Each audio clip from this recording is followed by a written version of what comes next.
I'll start by introducing myself. I am Dr. Allison Gill. I am an account manager and audiologist at CQ Partners, and I have the definite honor, of introducing you guys to our first partner that is joining us for the CQ Growth Lab, Dr. Virginia Ramachandran. Dr. Ramachandran is the Vice President of Audiology for Oticon, and prior to Oticon, she spent over 10 years in clinical and research audiology at a major healthcare system. She serves on the audiology editorial board for Plural Publishing, I'll get it all out, and participates as a reviewer for several academic journals. Dr. Ramachandran is an alumni of Wayne State University, where she received her bachelor's, master's, her clinical doctorate, and PhD degrees. I don't know if you guys saw this, but Wayne State University broke ground on a $200 million health sciences facility yesterday. So I feel sure that is somehow funded by Dr. Ramachandran and all of her degrees. She has also studied instructional systems development at the University of Maryland and then completed a certificate program in animal audiology at the University of Northern Colorado and audiology preceptorship from ABA. She has co-authored multiple textbooks, chapters, and articles, and frequently is invited to present at state, national, and international levels. So we are more than honored, immensely grateful to have her here with us today to talk about this very, very important topic. So without further ado, I will turn it over to you. Thank you, Allison. I appreciate the warm introduction. Yeah, you went with the long version. Hopefully everybody's still awake, but a lot to cover. Yeah. But it's an honor to be here, and I appreciate everybody taking time over your lunch hour in some cases to just glean a little insight, share with one another, and really appreciate the opportunity to chat with you all. I am going to kind of go through a lot of this fairly quickly since it's a short time. But the good news is that most of what I'm talking about should be fairly familiar to you because you're already doing great work out there in the world. I have no doubt about that. The real topic of this presentation is about making your excellent work explicit to the patient and making sure that they understand the value of what you are bringing to them. There's a lot of great research out there that I'm not going to get into right here, demonstrating the value of what clinicians bring to their patients way beyond the technology. But sometimes I think that, and I think most of the time, our patients don't necessarily understand the depth of that value, not because they don't feel it, but because we don't make it clear to them what it is that they should be expecting from us and what it is that they're paying for. I think too often the patients that we see and the families that they work with look at what the audiologist or hearing instrument specialist is doing with them, and they think, wow, that is such a nice person.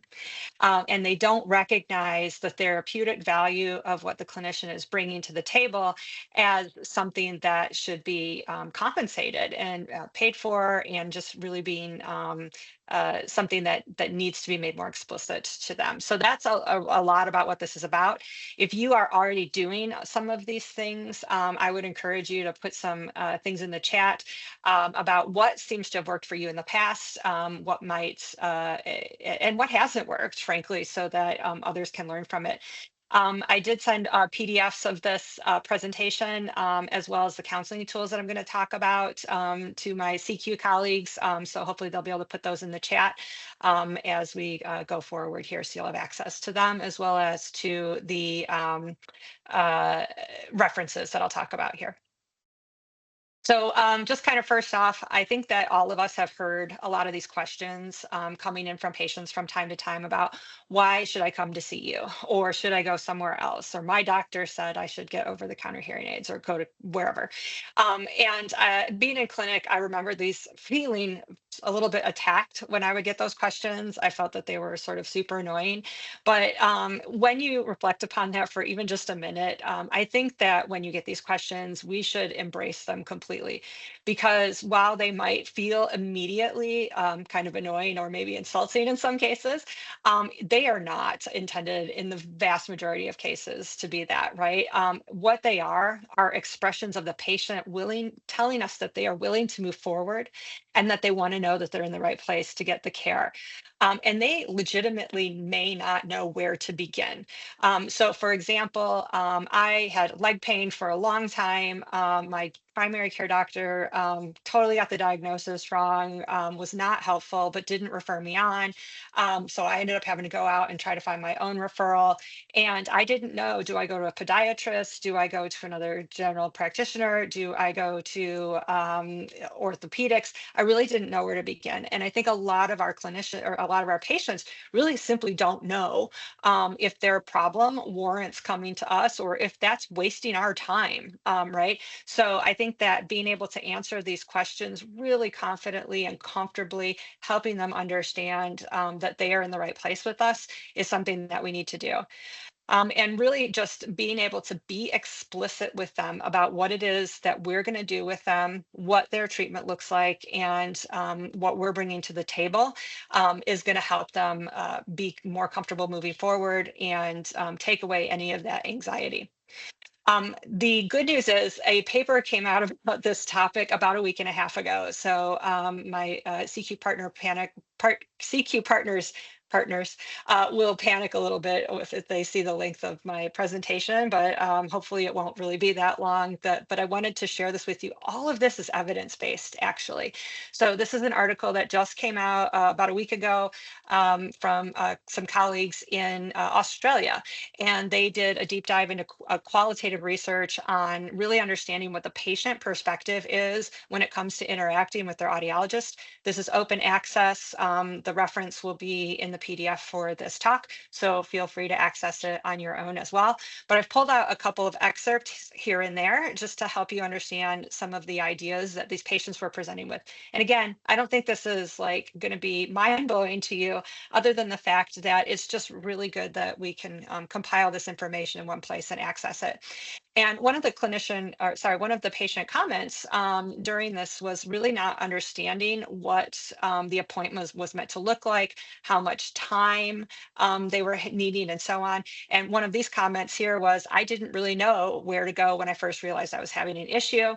And they felt that one of the things that could be helpful to them was that people could feel comfortable that they're going to feel better at the end of it than they did walking in the door. So it's really about affirming for that patient, you are in the right place. You did the right thing by coming here. You're absolutely in the right place. And with the right treatment, you should feel better today when we're done than you do today, right? Just helping to congratulate them on their willingness to move forward and giving them that confidence that, yes, you did the right thing. The other thing I think that can be really helpful to patients is to be explicit about your approach to care.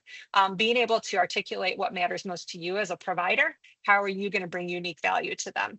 So having a mission statement that you can rely on, or having a why that you can explain, or a philosophy to your approach to care, I think is also really great at helping people understand, again, that you're bringing unique value to them. And so that should be something that you can pull out and speak to at any moment in time.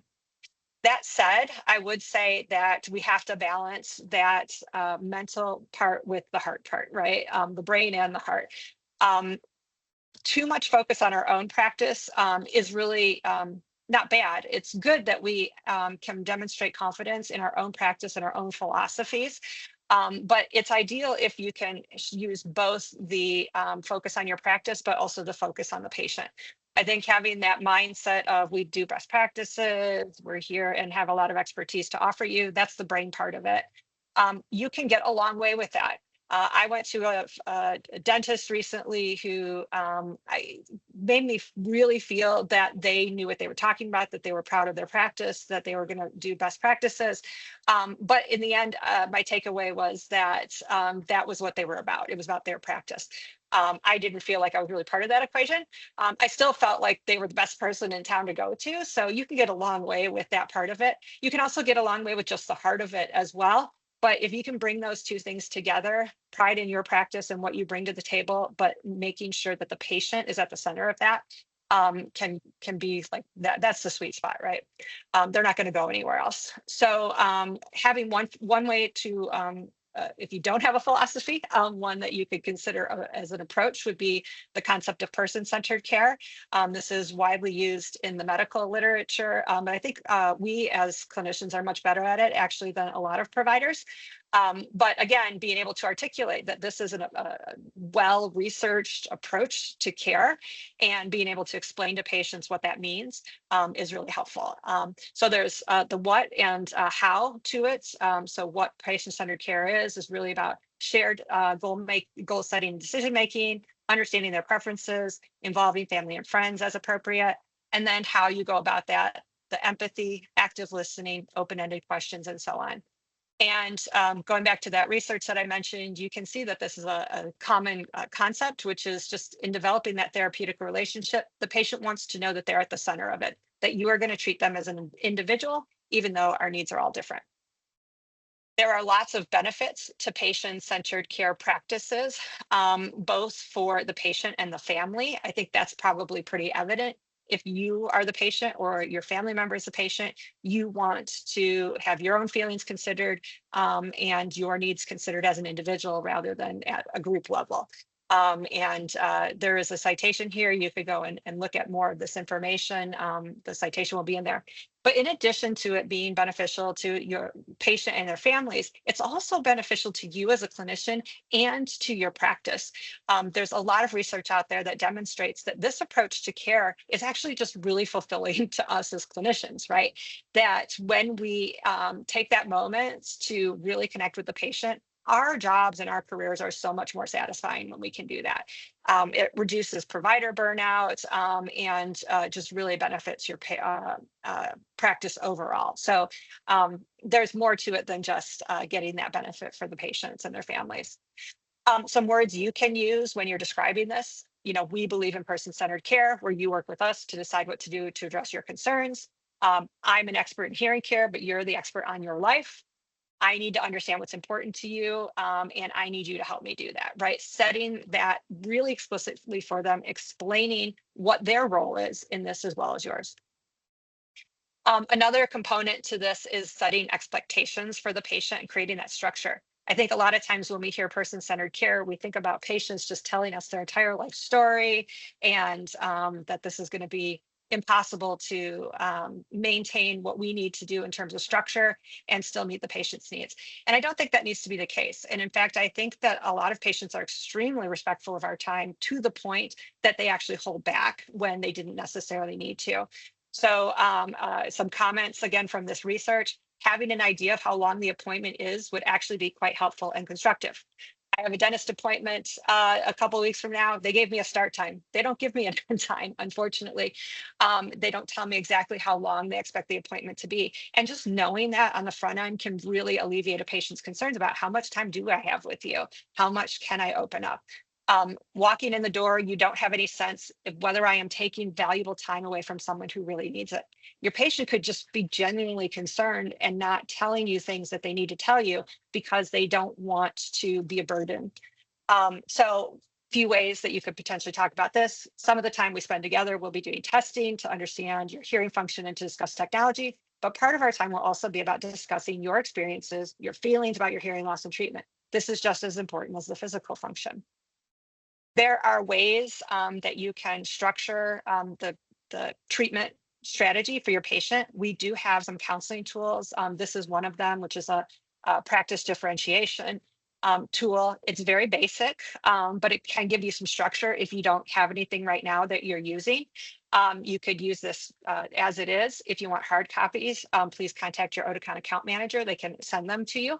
But otherwise, this is an opportunity for you to use this as some inspiration for your own type of tool that you could use going forward. But really it just helps the patient and their family understand this is what we're going to be doing.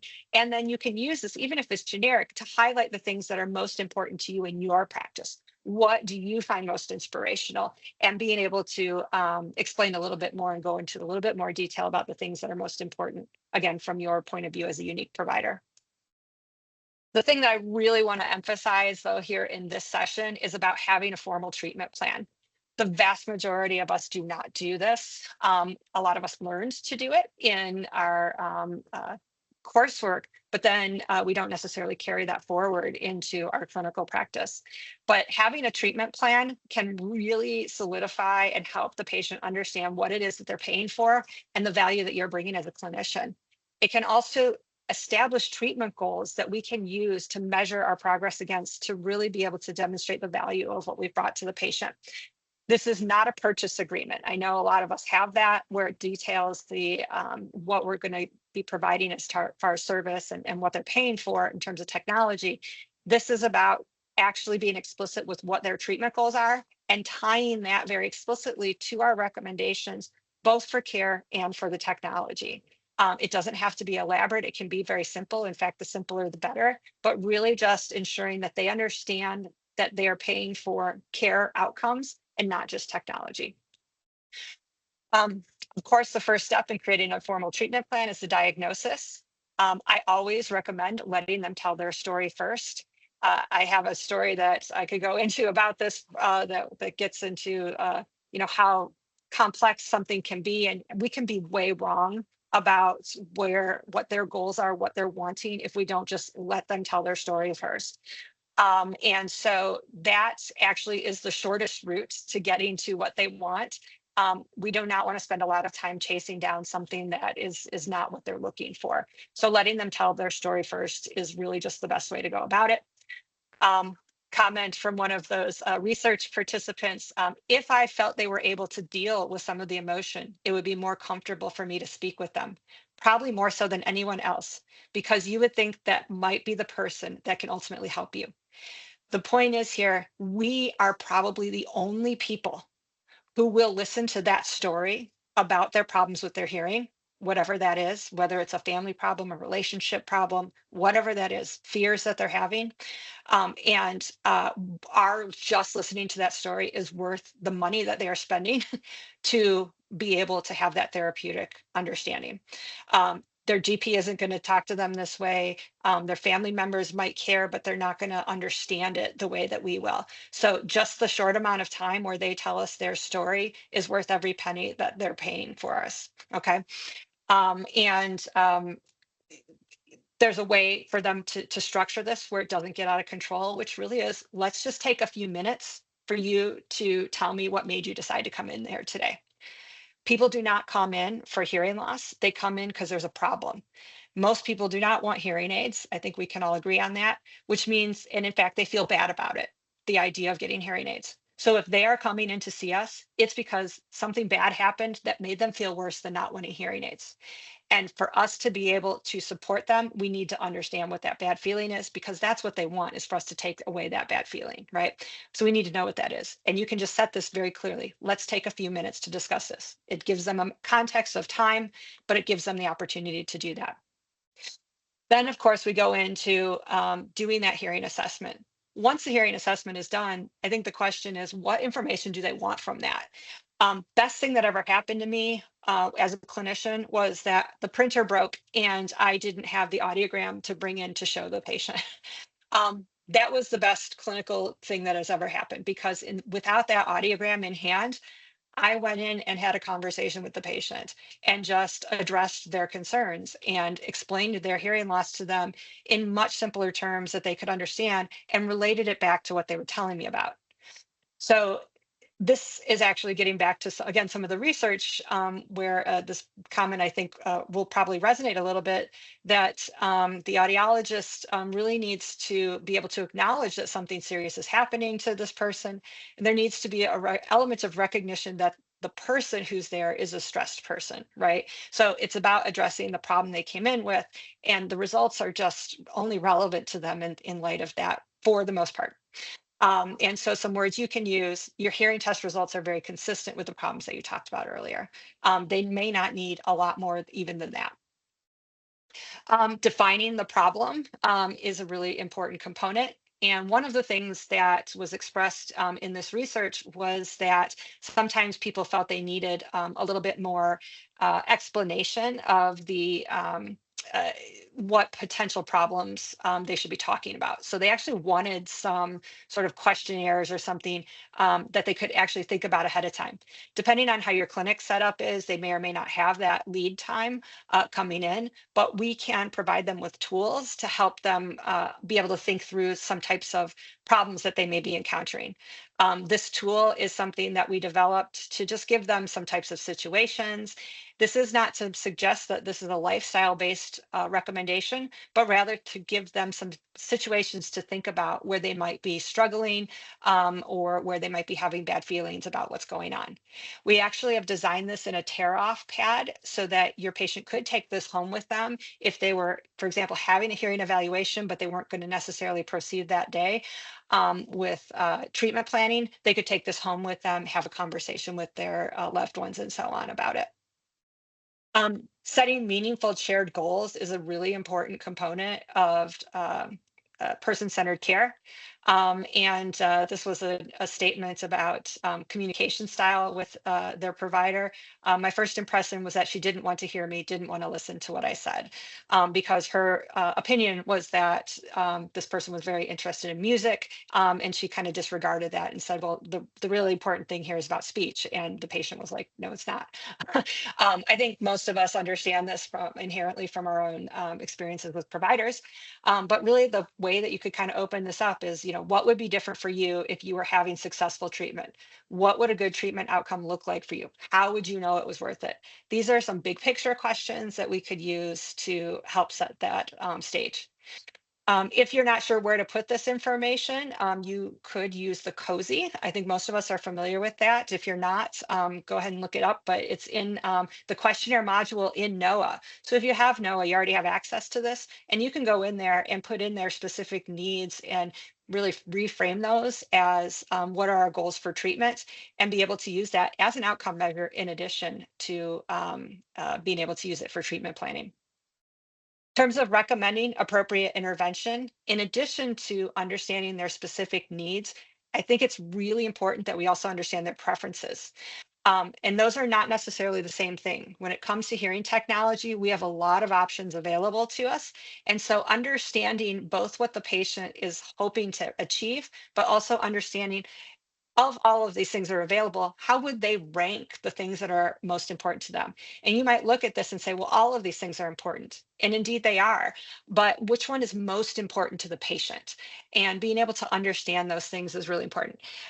Budget is on here, as you'll see. And I think that this is just a really nice way to be able to open up that discussion without sort of feeling threatening at all. Everybody, when we put this in front of people, they often will say, well, budget's important to everybody. Maybe it is, but is it the most important thing? Is it the least important thing? Somewhere in the middle. It's really good for us to have that conversation just in a very straightforward way. We also have this as part of our tear off sheet on the opposite side. So it's something that they could think about on their own. Now, there is something that we want to address in terms of the paradox of choices. There's plenty of research out there to demonstrate that if you give too many choices to a patient, they will oftentimes fail to make any decision whatsoever or be much more dissatisfied with their decision once they've made it. So as providers whose job it is to try to help move people towards treatment and motivate them, I think it's really important that we recognize this and be confident making a strong recommendation to patients. If you have done your job and listened to them, understood their goals, understood their issues, you have earned the right to make that recommendation. And indeed, that is, you should explicitly say, is something that they are paying you for. But sometimes it can be difficult and overwhelming for a patient a little bit. So a lot of times what I would recommend is, give them that recommendation based on this consultation and your results and what's most important to you. This is what I would recommend, but then give them a minute.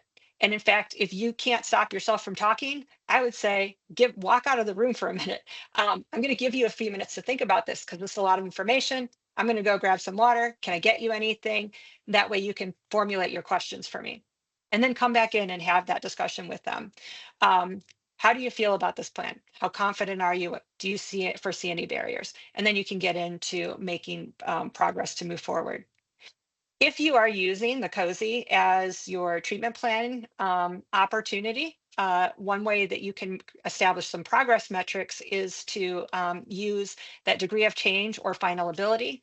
This is something where you can also use to set expectations. Where do they want to be at the end of their treatment? And then lastly, it's about reviewing and adjusting that treatment plan as needed. Somebody commented that it would be good to have a second appointment, like a year or 6 months later, to just really understand how they're doing. Now, I know that everybody does clean-in checks, and sometimes these things come up as a side effect of that, but this would be more in your formal treatment planning, explicitly stating that this is an important component of care, and be able to pull out that treatment plan and see this is where we started, this is where we are we today? Because things change over time. Hearing loss doesn't go away. It's something you'll be living with.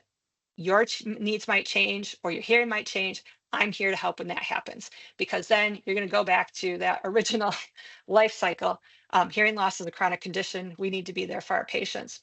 So I will, you do have your references here that you should be able to access from the PDF of that. And with that, I'm going to end this slideshow and see what comments there are. Fantastic. We did have one question come in on the chat. So what is the status of IDA? Oh, IDA Institute, excuse me. Oh, IDA, yeah. So IDA had been funded initially with a grant from the William Demott Foundation, and then it was meant to go bigger.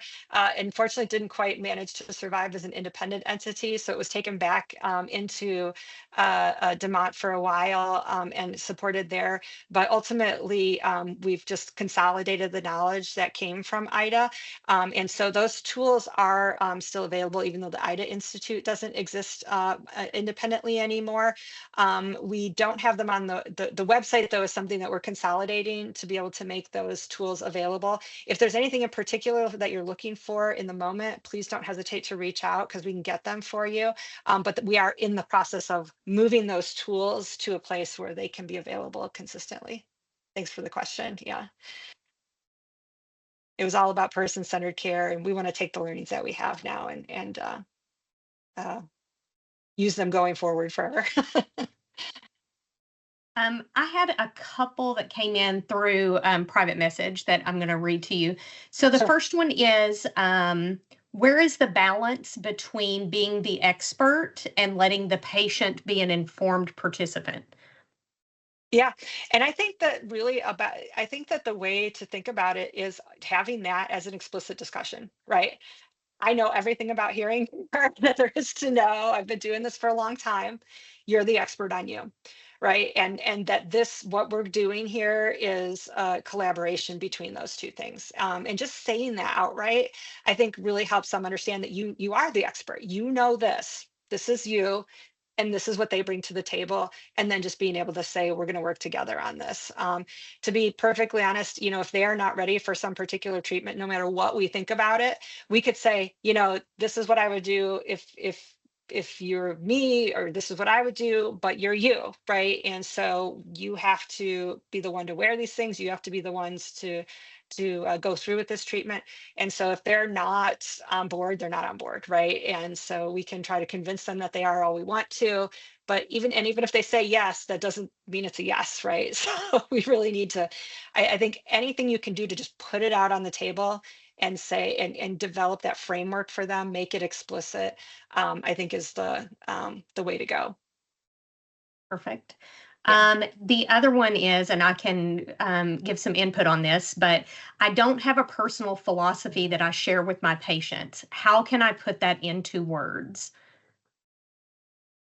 So I will Thank you tell for you. saying that. Yeah. Thank you for saying that, because I think people are a little bit uncomfortable, and I'm so glad that you mentioned it. Please go ahead, Allison. Yeah, no. So we have done a lot of work on this and with providers throughout this last year since Reconnect, and then through our sales intensives. This is a big part of our learning and development trainings.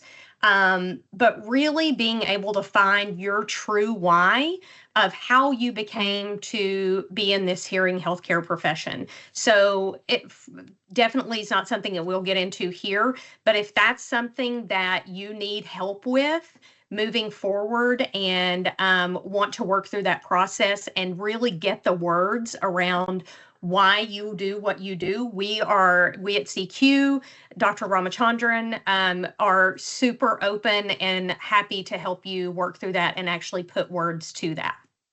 Yeah, So absolutely. I love that. And something is, and this might even sound silly, but like something as simple as going, if you're not sure and you just don't have the words, right? You can just take person-centered care if that resonates with you at all. So there's that. And you can make that your own. Or even just go online, go on Chat GPT and say, I need examples of words to use to describe what I'm doing. And they'll come up with a whole bunch of examples and look through them and go, sometimes you read something and you're like, oh, that's it. That's what I'm feeling and I'm having trouble expressing, right? And you can do something like that and just like come up, look give you a at different prompt. examples. Yeah, Yeah, give you a exactly. prompt to start Exactly. thinking. Yep. Perfect. So try that as a starting place too. But person-centered care is a great place to start as well. Absolutely. Yeah. Any other questions? I don't see anything else in the chat. So I know we're a couple of minutes over. So we Will can we able to wrap. put the PDFs in there? We're going to email them out. Thank you for bringing that Okay. up. It won't Excellent. let us Okay. attach them, so we're going to Okay. email those out to everyone. You'll be getting them to all the attendees. You'll be getting those on your email shortly after the presentation ends. One thing I want to tell you for everyone on the call, our next CQ Growth Lab is going to be on October the 15th. So I want everyone to join us again. We're really excited to share a two-part series with you. So October will focus solely on new patient acquisition and how to get new patients through the door. As we move into the end of the year, November and December, we're going to be focusing on how we can help patients accept a treatment plan once they're in our office, and really looking at marketing overall and reaching out to these patients. So look for registration in the coming week. And we want to thank everyone for joining us today, and especially Dr. Ramachandran. Thank you guys, and you are worth it, and you deserve to be paid for what you're doing. Just make it explicit. Absolutely. Thank you Keep doing so great work. much. Thank you.